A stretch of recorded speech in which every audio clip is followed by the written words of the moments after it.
ரத்துபஸ்வல தொழிற்சாலை அதிகாரிகள் மற்றும் பிரதேசவாசிகள் ஆகியோருக்கு இடையில் எட்டப்பட்ட இணக்கப்பாட்டின் பின்னர் நேற்று ஊடகவியலாளர் சந்திப்பொன்று ஏற்பாடு செய்யப்பட்டிருந்தது.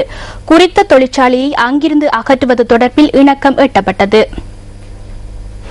தொழிற்சாலையின் உயர்மட்ட முகாமைத்துவம் மற்றும் கிராமவாசிகளுக்காக தெரிப்பகை சிறிதம்ம தேரர் உள்ளிட்ட சிலர் கம்பகா போலீஸ் அத்தியட்சகர் அலுவலகத்தில் நேற்று நடைபெற்ற கலந்துரையாடலில் இணைந்து கொண்டனர்.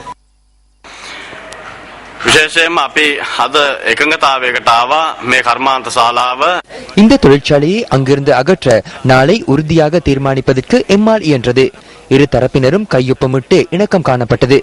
6 மாத கால எல்லைக்குள் உற்பத்தி நடவடிக்கைகளை முன்னெடுக்க உள்ளதுடன் 2014ஆம் ஆண்டு ஏப்ரல் மாதம் 30ஆம் தேதி தொழிற்சாலையை அகற்றுவதற்கான நடவடிக்கை ஆரம்பமாக உள்ளன. சமுர்த்தி பயனாளிகள் உள்ளிட்ட 3000 குடும்பங்களுக்கு குழாய் நீரை வழங்குவதற்கான தேவை காணப்படுகின்றது.